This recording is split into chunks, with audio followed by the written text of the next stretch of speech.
Ele está neste lugar e Ele provou a tua presença aqui. Glória a Deus. Aquele que é sensível pode sentir a grandeza de Deus. Aleluia. Aleluia. Glória a Deus. Nós estamos estudando o livro do Evangelista Lucas. Porém, não vamos hoje ler sequência do nosso estudo, porque o Senhor trouxe algo especial para nós nessa noite. Glória a Deus. Aleluia. Abra a tua Bíblia no capítulo de número 24, versículo 1. Aleluia, meu Deus. Santo é o teu nome. Lucas, capítulo 24, versículo de número 1.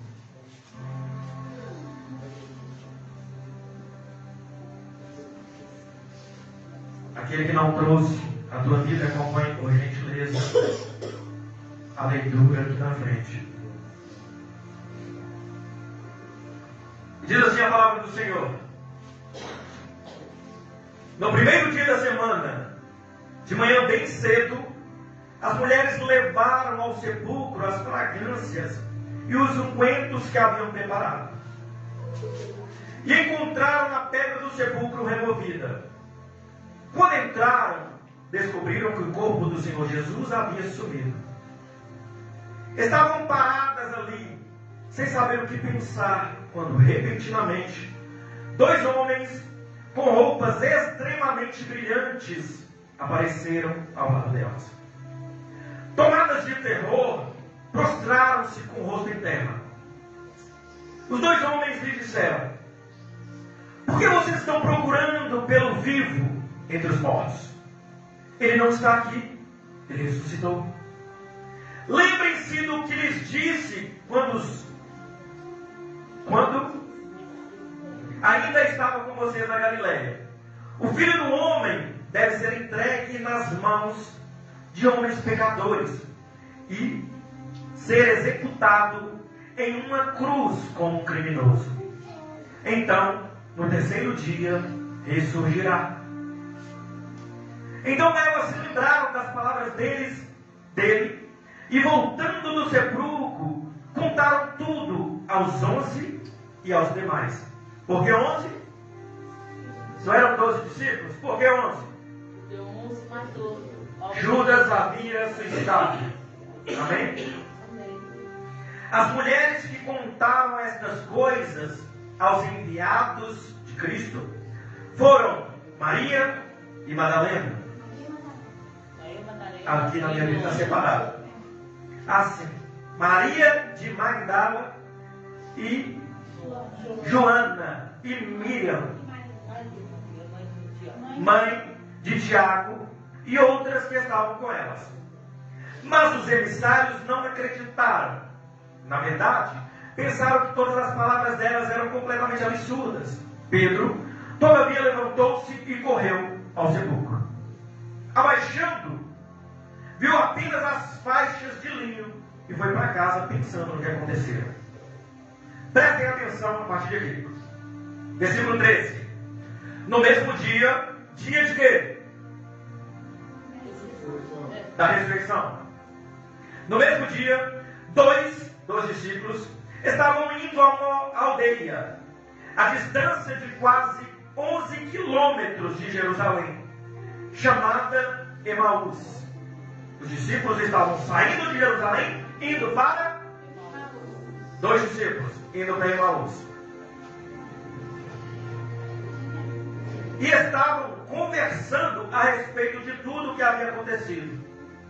Enquanto conversavam e discutiam, o próprio Jesus se aproximou e começou a caminhar com eles. Mas algo o impediu de o reconhecer. Ele lhes perguntou: sobre o que vocês estão discutindo enquanto caminham? Eles pararam, com o rosto triste, e um deles, chamado Cleopas, perguntou-lhes: você acaso é a única pessoa em Jerusalém que não sabe o que aconteceu nos últimos dias? O que? Perguntou ele. Eles lhe disseram os fatos relativos a Jesus de Nazaré. Ele era, passado, ele era um profeta, ele provou, passado, por meio das coisas que realizou, passado, e disse perante Deus e à vista de todo o povo. Nossos principais sacerdotes e nossas autoridades o entregaram para ser condenado à morte, executando uma estaca como um criminoso. E nós esperávamos que ele fosse o libertador. Esperávamos, passado, que ele fosse, passado, o libertador de Israel. Além disso, hoje é o terceiro dia desde que tudo isso aconteceu. E hoje de manhã algumas mulheres nos assustaram. Foram bem cedo ao sepulcro e não acharam o corpo dele. Por isso, voltaram. Mas elas também relataram uma visão de anjos que lhes disseram que ele está vivo. Alguns de nossos amigos foram ao sepulcro e encontraram tudo exatamente como as mulheres haviam dito, mas não o viram. Ele lhes disse: pessoas tolas, tão desprovidas do desejo de depositar a sua fé em tudo o que os profetas falaram. O Messias não tinha de morrer antes de entrar na glória? Então, começando por Moisés e por todos os profetas, explicou-lhe as coisas que podem ser encontradas em toda a Escritura a respeito dele. Eles se aproximaram da aldeia a qual se dirigiam. Jesus fez como quem ia mais adiante, mas eles insistiram muito, dizendo: fique conosco, porque já é quase noite, está escurecendo. Então ele entrou para ficar com eles. Ao reclinar a mesa deles, ao reclinar a mesa com eles, pegou o pão, tendo dado graças, o partiu e deu a eles. Então os olhos deles foram abertos e o reconheceram, mas ele se tornou invisível. Glória a Deus. Ele desapareceu da vista deles. A palavra do Senhor vai dizer aqui no livro de Lucas, no capítulo 24, o que foi predito por todos os profetas que vieram antes do que havia acontecido. Principalmente, especialmente pelo profeta messiânico Isaías. Ali diante de Jesus caminhava diversos discípulos. Só que nós podemos ver na Escritura, no livro de Lucas mesmo, no capítulo 10, a gente pode notar 84 discípulos que andavam com Jesus. 12 escolhidos para dar continuidade ao seu ministério. Um destes 12 não suportou a aprovação. Não suportou o fato de que era necessário abrir mão da sua própria vontade, abrir mão da sua ganância, abrir mão dos seus próprios desejos, e então assim vendeu o mestre, se excluindo, não foi excluído por Jesus, se excluindo da graça divina.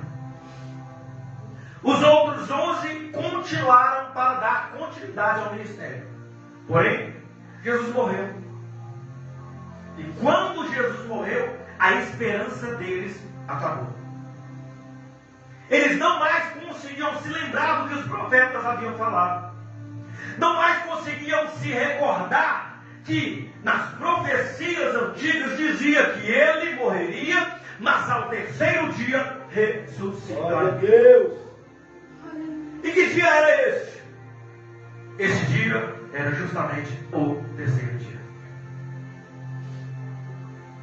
Hoje, eu imagino que se Deus levantar um profeta diante de ti e falar: eis que eu te digo, o que você tem clamado chegará à tua mão dentro de 3 dias. Não há um de nós que não contará as horas no relógio. O terceiro dia ficará até em consagração. Senhor, o dia é hoje. O dia é hoje. Hoje a vitória vem. Se passar o terceiro dia, acabou. Até desvia. Mas no terceiro dia se torna o homem mais santo da terra. Porque tinha uma promessa para se cumprir naquele momento. E havia uma promessa a se cumprir naquela terra, naquele tempo. Mas o povo por ver a situação que parecia impossível, esqueceu da promessa. O nosso mestre, Jesus, ele veio para ser o libertador, mas ele morreu. Jesus morreu e agora acabou tudo. Não tem mais esperança. Não tem como eu sair dessa minha vida de pecado. Não tem como eu ser resgatado para uma nova vida. Não tem como eu vencer, porque Jesus não está mais comigo. O fato deles não verem um Cristo físico não quer dizer que ele não estava presente. É verdade.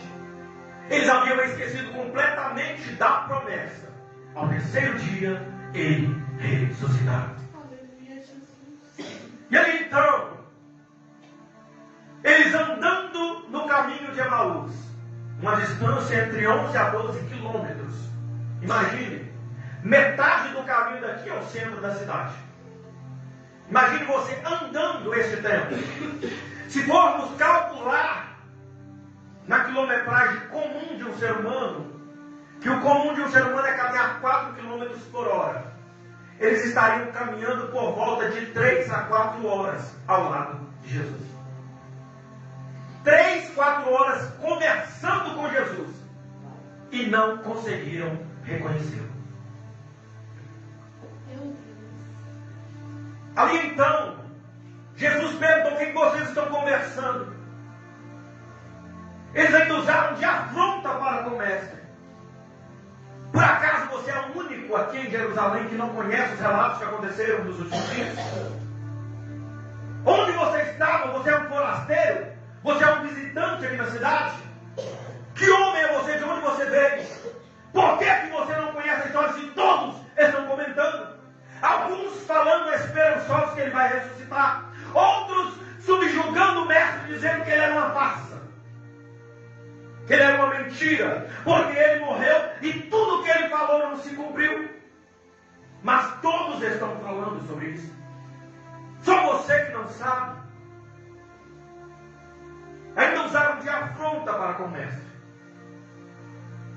Jesus então, conversando, vira e fala para eles: homens tolos, homens ignorantes de pequena fé. Ainda lembrou a eles ainda, lembra das promessas dos profetas, de Moisés, iniciando em Moisés. Não foi dito que ele ressuscitaria no terceiro dia? Aquele ali era o momento deles falarem com essa liberdade. Hoje é o terceiro dia.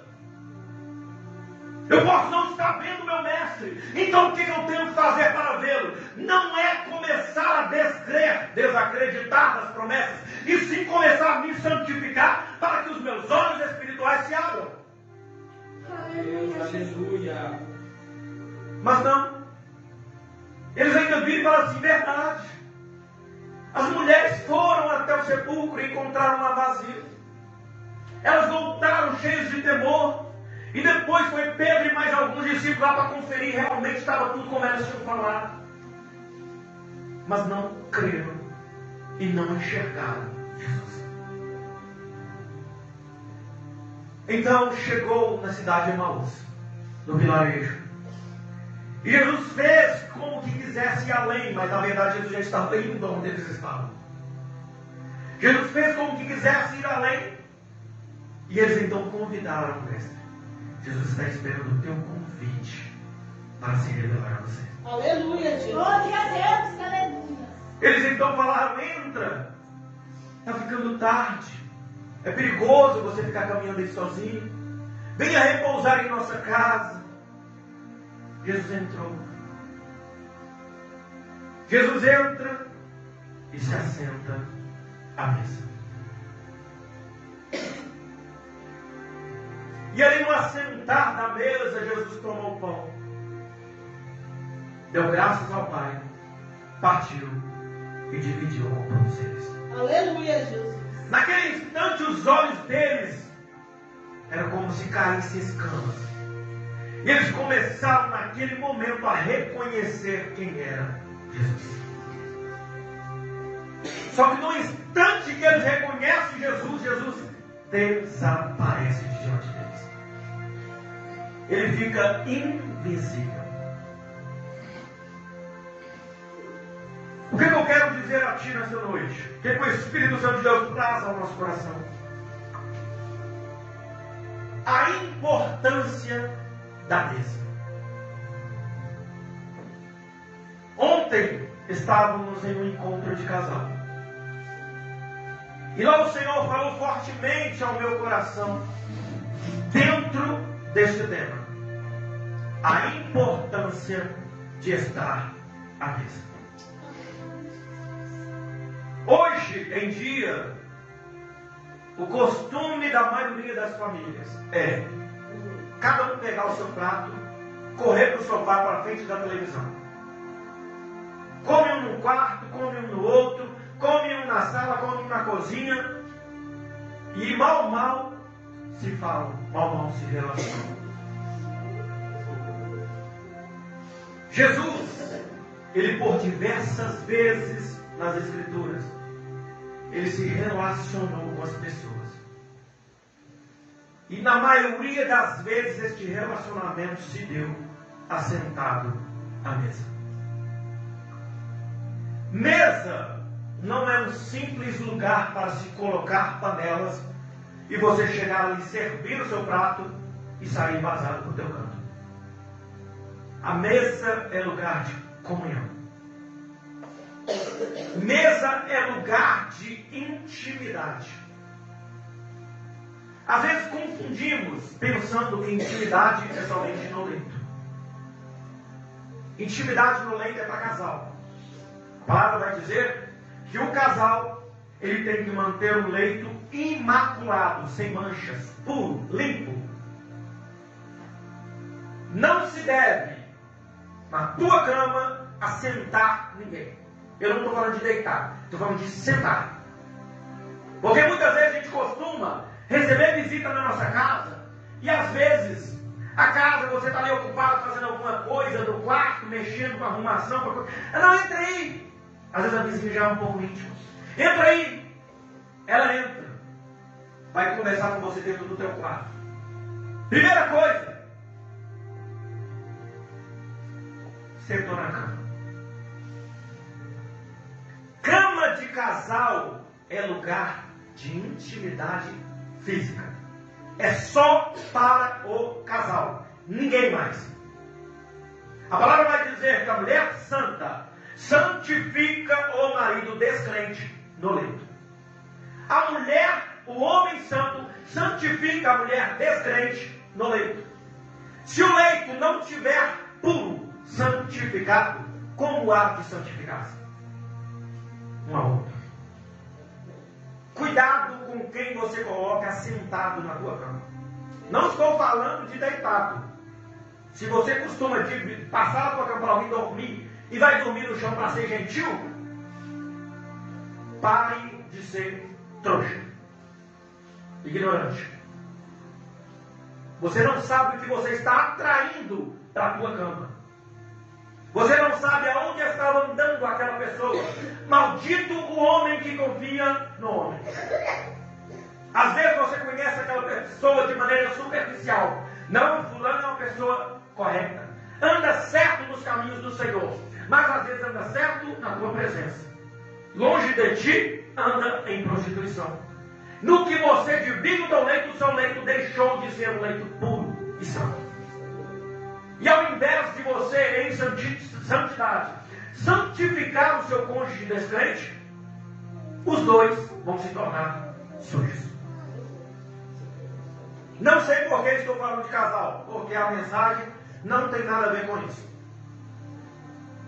Agora, em relação à mesa, mesa é lugar de intimidade da família, não só do casal. Hoje em dia, tem situações onde o pai e a mãe conversam com os filhos dentro da mesma casa pelo WhatsApp.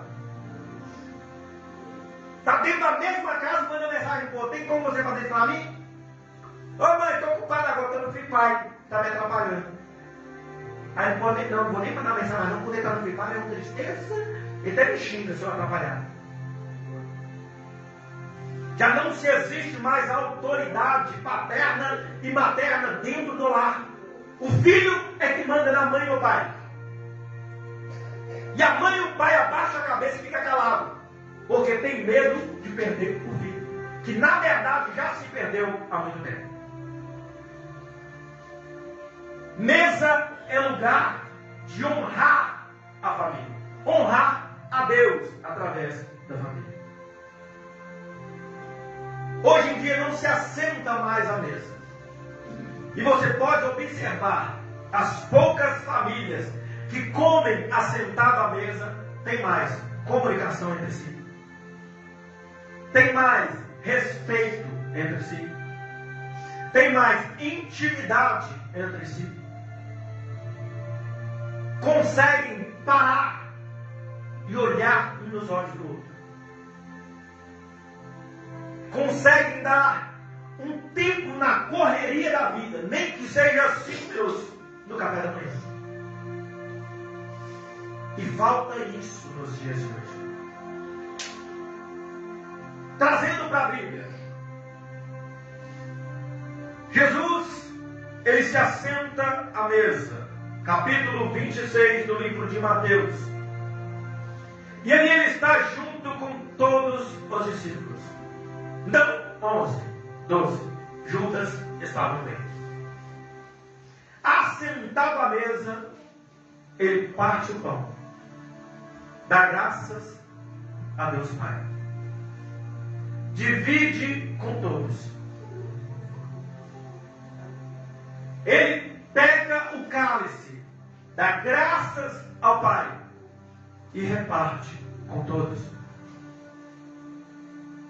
Quem crê que Jesus, quando ele veio como homem na terra, ele deixou de ser Deus? Levanta a mão.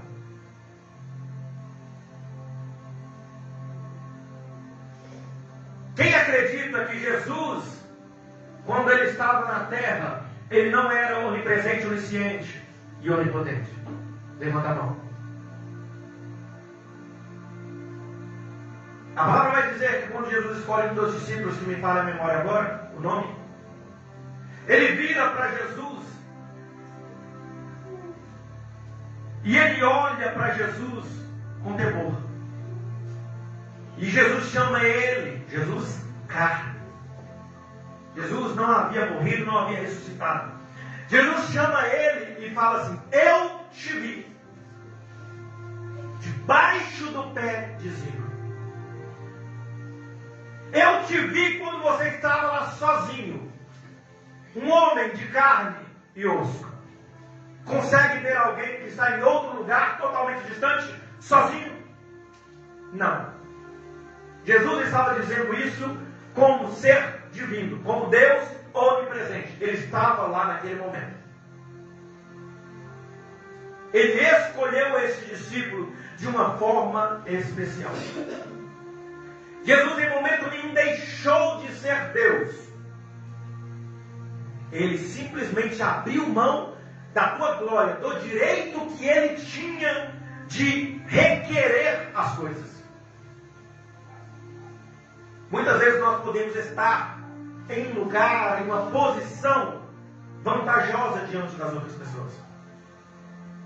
Mas quanto mais a gente abrir mão do que essa posição nos dá por direito, e mais servir a quem a gente acha que está abaixo de nós, mais a gente está se aproximando da glória de Deus. Jesus então, ele não deixou de ser Deus. Ali na mesa, ele sabia quem havia de o entregar, que era Judas. Ele sabia quem havia de o negar, que era Pedro. Ele sabia que quando ele ressuscitasse e aparecesse aos discípulos, Tomé não acreditaria que era Deus. E falaria: não, eu só acredito se eu tocar. Mas ele, na mesa, ele não quebrou a intimidade que havia entre ele e os discípulos. Ele deu a cada um o direito de escolher em quem acreditar. Ele vira para Pedro e fala assim: Pedro, acalma e abaixa a tua bola, meu filho. Você fala que toda hora você vai comigo para onde eu for, que se eu morrer, você morre comigo. Mas não é bem assim não, Pedro. Calma aí, você não é tão corajoso assim sem mim não. Saiba que 3 vezes você vai me negar. Antes que o galo cante, 3 vezes tu me negarás. Negar é diferente de trair. É diferente de vender. Sabia que nós negamos a Cristo todos os dias? Todos os dias nós negamos a Cristo Jesus. Quando a gente escolhe pecar, a gente está negando Jesus. Pedro negou, mas havia um ali no meio que havia de trair. E Jesus, ele olha para todos os discípulos, não olha diretamente para Pedro ou para Judas. Ele olha a todos os discípulos e vira e fala: aquele que mergulhar a mão junto comigo, este será o traidor. Para e pensa como que o ser humano, no teu momento de pecado, ele se torna tão cego. Ele se torna tão inútil. Judas poderia, naquele momento, epa! Ele falou que aquele que mergulhar a mão aqui vai ser o traidor. Então, meu filho, não vou nem ceiar mais, vou largar esse trem para lá, que eu nunca vou colocar minha mão, não. Ou então ficar olhando para assim, vou esperar para ver quem vai ser o primeiro a colocar a mão. Aí a gente passa a bola para outro, deixa a culpa cair em cima de outro. Mas a cegueira pelo pecado estava tão grande, a ganância pelas 30 moedas de prata estava tão grande, que ele nem... Jesus acabaram de dizer: aquele que mergulhar a mão comigo será o que me negará, que me trairá. Aí o infeliz vai lá e opa. Jesus havia revelado diante de todos os discípulos quem era o traidor.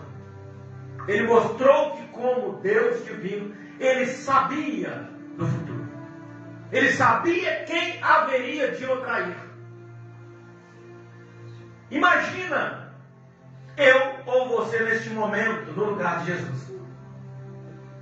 Você assentado à mesa, servindo a mesa, você numa posição aonde você é mestre, professor, chefe, líder de todo mundo.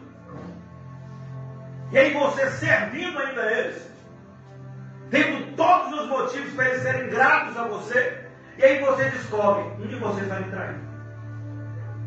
Qual seria a nossa reação? Só no momento para a gente saber, não é verdade? Eu diria, se eu estiver em Cristo, no Espírito, eu me controlaria. Se eu não estiver em Cristo, eu acho que é perigoso jogar a mesa para cima e sair para porrada. Antes de você me trair, o pau vai quebrar do seu lado. Você vai me trair, mas vai trair com gosto. Se não estiver em Cristo. Porque o Espírito Santo de Deus, ele traz os frutos de mansidão. Ele torna o homem de uma maneira que o mundo vai dizer: você virou um cara bobo. Como que você pode aceitar as pessoas fazerem você de trouxa? O povo cospe na sua cara e você fica calado. O povo te humilha e você fica calado. Para o mundo, você se tornou um cara bobo. Mas para Deus, você se tornou uma pessoa sábia. Glória a Deus. Aleluia, glória a Deus. Nós, no lugar de Jesus naquele momento, provavelmente é isso que aconteceria. Partiríamos para a ignorância. Se não partirmos para a luta braçal, pelo menos ignorância, pessoal, levanta daqui, eu não quero você sentar na minha mesa não. Você é falso. Você acha que eu não sei o que você está aprontando, não, rapaz? Toma vergonha em tua cara, levanta e dá. Ainda virarei para os outros discípulos fazendo: vocês não querem estar aqui para me servir? Então joga isso para fora. Rápido. Seria essa atitude? Quem disser que não seria, está mentindo. Seria. Jesus estava ali diante de um traidor. Jesus estava diante de um homem sem fé. Jesus estava diante de um homem que havia de o negar. 3 vezes, não era uma, não era duas, era 3 vezes. Quem nega 3 vezes tem tempo suficiente para pensar. Você negar uma vez, talvez foi acidental. A pessoa te fez uma pergunta ali com a arma apontada na tua cara, e aí você vai negar Jesus? Não vai. Aí eu nego. Não nego, não. Aí eu entrou na realidade, falou, não nego não. Agora perguntar 3 vezes, você tem tempo de raciocinar. Na primeira você pode ter falado, não conheço Jesus. Na segunda você fala assim, não, conheço. Mas pelo amor de Deus, não me prende, não. Não coloca eu no meio para sofrer o que ele está sofrendo, não. Mas eu conheço. Eu andava com ele. Mesmo que você tenha medo da morte, mas você tem tempo para pensar. Então só nega 3 vezes quem estava consciente do que estava fazendo. Agora olha o fato. Jesus diante de um homem sem fé, Tomé. Jesus diante de um homem que havia de negar 3 vezes, e diante de quem havia de o trair e o vender. E o vender da pior maneira possível, de maneira falsa. Porque uma coisa é você ser traído por alguém que você já espera. Você ser traído por aquela pessoa que você nunca conversou, que você sabe que olha para você de olho torto, que você sabe que se a primeira oportunidade que tiver, te mete a mão na cara. Você já espera coisas ruins dessa pessoa. Então não é novidade nenhuma traição vindo desse lado. Mas você ser traído por quem você ama, por quem você se dedica, por quem você espera algo de bom, machuca. Jesus ofereceu tudo o que ele tinha e podia para Judas e os outros 11. Judas pega e o trai como? Com beijo. A maneira que ele escolheu para mostrar aos sacerdotes quem era Jesus foi dando-lhe um beijo na sua face. Cuidado com os bajuladores da tua vida. Provérbios vai dizer: cuidado com os bajuladores. Valorize mais aquela pessoa que chega na tua casa e fala, não vou com a tua cara, do que aquele que chega perto de você e fica lá. Então contigo não abro. Onde você estiver, eu estou. A gente tem essa experiência aqui. Quando falamos em abrir ministério, o tanto de pessoas que falaram conosco, não, agora eu congrego. Agora eu vou. Eu conheço o caráter de vocês, eu conheço a história de vocês, agora eu vou. Porque de outros pastores não vou, cadê? Quantos vieram? Você consegue contar? Quantos estão aqui? Nenhum. Mas eu ensinei algo para minha esposa. Eu falei, não espere nada bom das pessoas. Porque se você não fica criando expectativas, quando vier algo bom, vai te surpreender e você vai se alegrar. Mas se vier algo ruim, você já estava preparado para aquilo. Não vai te abater. Não estou dizendo que você não tem que se doar para as pessoas. É diferente. Você vai se doar, mas não esperando receber nada em troca. Você vai se doar porque você sabe que se doando você está fazendo para Deus, não para a pessoa. A gente tem que estar disposto a sofrer pelo amor de Cristo Jesus. O problema é que muitos sofrem achando que vão receber recompensa aqui na terra. E quando não recebe, a palavra de Deus já não presta para ele. A presença de Deus também já não serve. A igreja menos ainda. Jesus ali na mesa, diante dessas 3 pessoas, ele pegou o pão, pegou o cálice, deu graças ao Pai e serviu todos. Glória a Deus, aleluia. Jesus não excluiu nenhum da mesa. Jesus não tirou nenhum da mesa, porque ele entende que a mesa é um lugar de reconciliação, é um lugar de intimidade, é um lugar de aproximação. Deus não te chamou para ficar debaixo da mesa, comendo as migalhas que caem dela. Ele te chamou para assentar na mesa e fazer parte do banquete. Glória a Deus. Glória a Deus.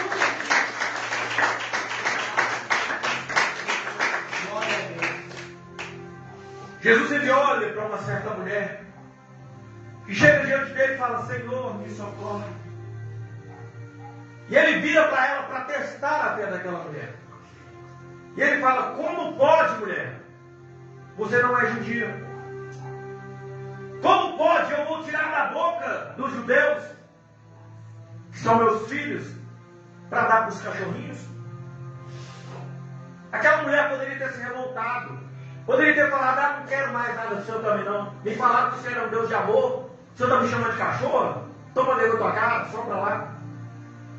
Agora entendo por que o samaritano não dá para o judeu, porque o judeu não vale nada. Ela poderia falar isso. Mas a pessoa, quando ela reconhece que quem está diante dela é Deus, ela sabe que qualquer palavra, qualquer ato que venha da parte dele para ela é muito mais do que ela merece. Ela vira para Deus e fala, para Jesus, e fala: Senhor, eu não quero que você tire da boca dos seus filhos, mas me permita apenas comer as migalhas que caem na mesa. Meu Deus. O Senhor olha para ela e fala assim: a tua fé é maior do que a fé de muitos que estão aqui comigo. E a tua fé te salvou. Quando ele fala a tua fé te salvou, ele estava dizendo: você não é mais uma excluída, você não é mais uma cachorrinha, você agora é filha e tem todo o direito de sentar na mesa comigo. Glória a Deus.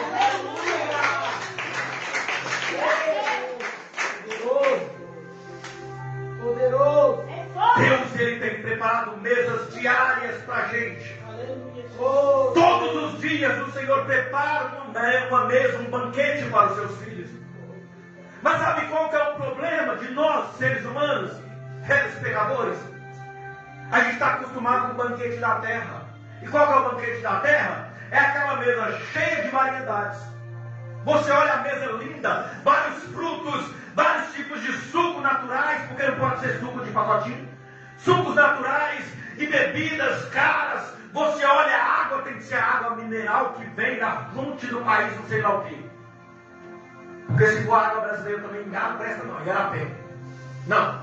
O banquete tem que ser o mais maravilhoso. Aquele que você olha, você sai andando assim, e aquela mesa parece que não tem fim. A gente acostumou com esse tipo de banquete. Aí quando se fala de Deus tem um banquete preparado, a gente já pensa logo: Deus tem uma mesa majestosa, maravilhosa, linda, que vai até lá no final do bairro. Só que o banquete de Deus, na mesa do Senhor, do banquete dele, tem apenas 2 ingredientes: pão e vinho. A minha carne e o meu sangue. Aquele que participa do meu corpo e do meu sangue, este tem parte comigo. Este é meu filho. Glória a Deus. Aleluia. Jesus ali, ele não excluiu Pedro, não excluiu Tomé, não excluiu Judas. Permitiu que todos participassem. Ele estava dizendo a eles: vocês ainda têm parte comigo. O inimigo está tentando te fazer, Pedro, me negar. O inimigo está tentando te fazer, Tomé, duvidar de mim quando eu aparecer diante de você. Judas, o inimigo está tentando fazer com que você me entregue aos sacerdotes para ser morto. Mas eu não te excluí do corpo. Então cuidado com as tuas atitudes e as tuas escolhas, porque as tuas atitudes e as tuas escolhas que te excluem, não eu.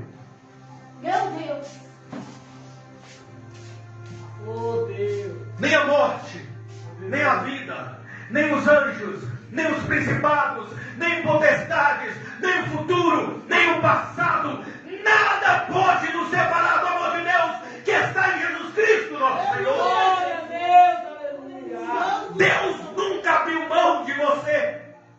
Deus nunca virou para você e falou: eu não te quero mais. Se o mundo tem falando isso, bata o teu pé firme e fala: eu não desisto. Eu vou ficar aqui até ouvir da boca do meu Senhor. Glória a Deus. Glória a Deus. Aleluia. Oh Deus. Se aqueles que se dizem teu amigo têm virado para você e falam que você já está derrotado, vira e fala: não interessa o que eu fiz até hoje, o meu coração ele está em Cristo Jesus e eu sei que o sangue dele pode me purificar de todo pecado. Deus, Senhor. Aleluia. Ah, meu Deus.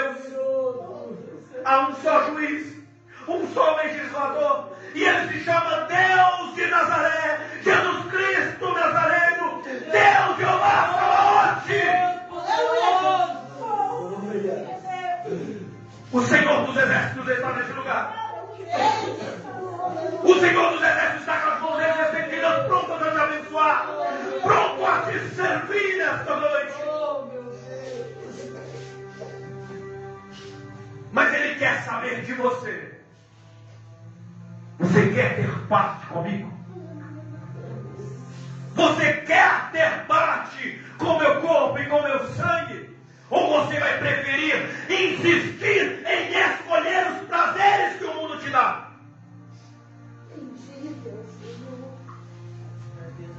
A palavra do Senhor vai dizer: ai, ai, ai, e o ai que Deus dói, o ai que Deus machuca.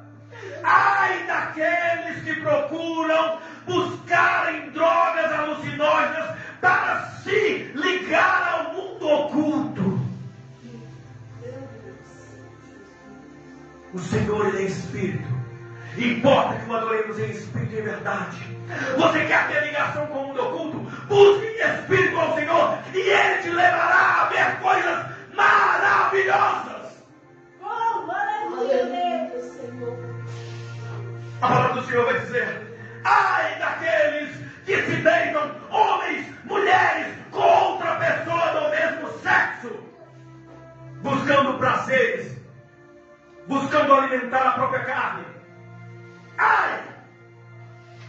Chegará o tempo em que esta pessoa, contaminada pelo pecado, terá o seu pecado tornado como iniquidade e não mais conseguirá ser alcançado por minha graça. A palavra de Deus vai dizer: ai dos mentirosos, ai dos julgadores, ai daqueles que insistem em olhar para trás, largando a mão do arado que lhe foi entregue. Santo Deus. O meu Deus é um Deus de amor. Aleluia, Jesus. O meu Deus é um Deus de paz. O meu Deus é um Deus de vida. Mas o meu Deus é um Deus de justiça. E Ele não vai abrir mão de cumprir a tua vontade, a vontade do Pai em excelência. Não pense você que se eu me entregar ao pecado e não me arrepender dos meus atos, Deus vai olhar do céu e falar: não, tadinho, ele é bonito, corte de cabelo, está na régua. Então eu vou trazer ele para perto de mim para enfeitar o céu. Não, ele quer pecar, ele gosta do pecado. Nosso pecado é a vida dele, mas não tem problema não. A voz dele é bonita. Quando ele canta, nossas irmãzinhas até saltam de alegria. Então eu vou trazer ele para aqui para alegar os anjos. Deus não precisa de voz bonita no céu. Ele tem um coral que canta para ele 24 horas. Meu Deus. É verdade. Deus não precisa de rosto bonito no céu. Porque a glória dele resplandece em todos aqueles que estão ao outro lado. Glória a Deus. Aleluia, Deus poderoso, Deus grandioso. Deus, Ele quer, não que Ele precise. Deus não precisa de mim nem de você. Ele quer que nós nos entreguemos a Ele, reconhecendo que Ele é Deus. Não importa o que Ele está fazendo conosco. aleluia, Jesus. Meu Deus. Ah, Senhor, se o Senhor abrir a porta, eu prometo que eu vou começar a te buscar todos os dias. A porta vai continuar fechada. É Deus. Meu Deus. Se a porta se abrir, pode saber, não foi Deus que abriu. Misericórdia. Deus, ele não se vende a chantagem de homem. Verdade. Ah, Senhor, se acontecer, eu vou fazer. Se, faz o seguinte, comece a fazer. Se acontecer, você agradece. Se não acontecer, você fala: Senhor, muito obrigado, porque o Senhor me salvou. Glória Aleluia, a Deus. Aleluia. Aleluia, Deus. Só o fato de estarmos vivos é motivo mais do que suficiente de agradecer a Deus. É verdade. Ah, porque não conhece a minha vida, não sabe a dor que eu passo. Eu não tenho motivo nenhum de agradecer. Eu sofro demais em depressão, eu sofro demais em dores, eu sofro demais em angústias. Não tem por que eu agradecer a Deus, porque Deus tem sido cruel comigo? Aonde Deus tem sido cruel? Me lembrei de um vídeo, acho que eu até comentei isso aqui. Me lembrei de um vídeo aonde um rapaz chega no cabeleireiro e começa a discutir com o cabeleireiro falando: Deus não existe. E o cabeleireiro tenta explicar para ele: não, Deus existe, não existe. Se Deus existisse, não haveria tanta coisa ruim nesse mundo. Se Deus existisse, o mundo não estaria da maneira que está. Isso prova que Deus não existe. E a palavra vai dizer que aquele que discute com um tolo se torna semelhante a ele. Se você perder seu tempo discutindo com pessoas ignorantes, você está provando que você é mais ignorante do que a pessoa que você está discutindo. Aquele homem, então, ele não discute.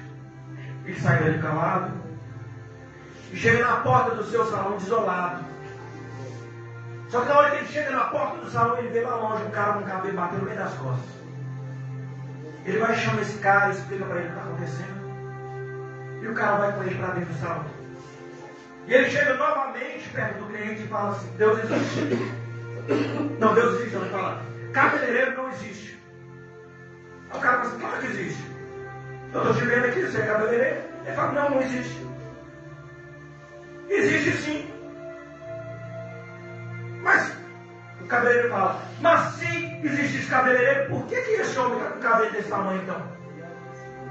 Ele fala: mas porque ele não vem no salão para cortar. Ele responde: pois é, Deus existe. O problema é que muitos não procuram por ele. É verdade, meu Deus. O que você pensa que é crueldade de Deus na sua vida, na verdade, é falta de humildade sua para se humilhar diante dele. É falta de humildade sua para se prostrar e falar: Senhor, eu sou o teu servo e eu te sirvo na bondade e na maldade. Eu te sirvo em todas as situações.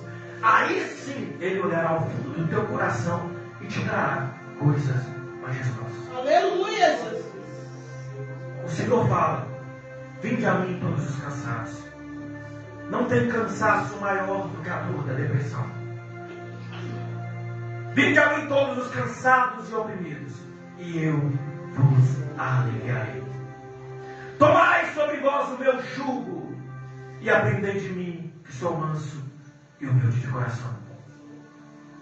Ele não fala: irei até você que está cansado e oprimido. Ele fala: vinde a mim.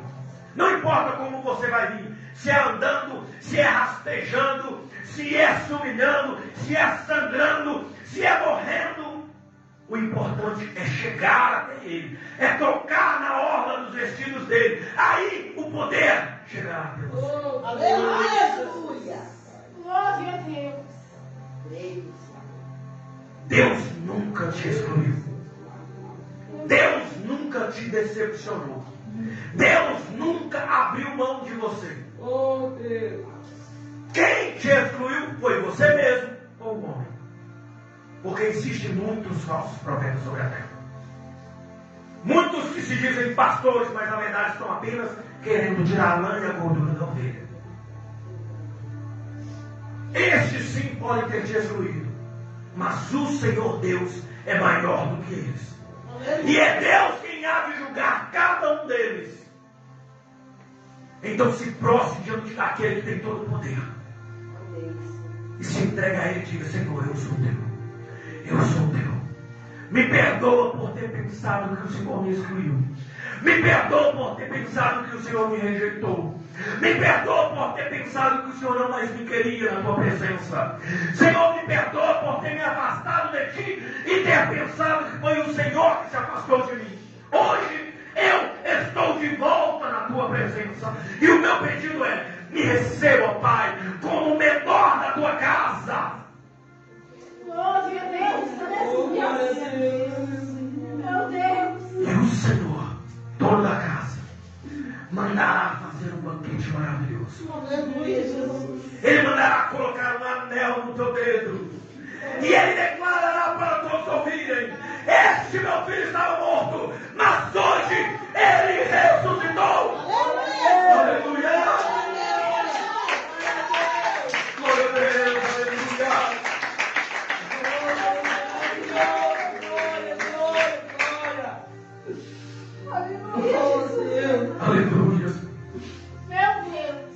aleluias.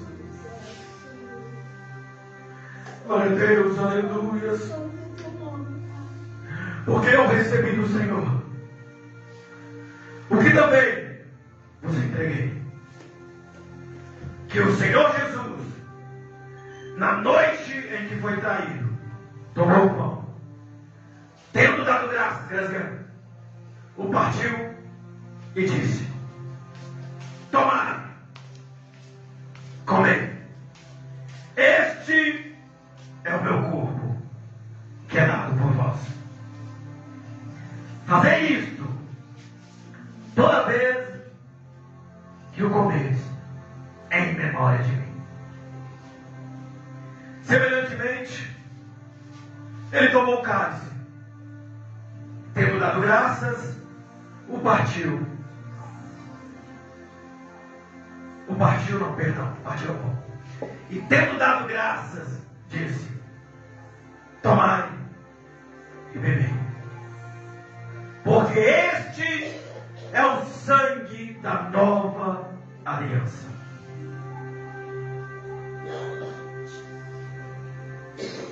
Este é o sangue da nova aliança. Glória a Deus. Aleluia.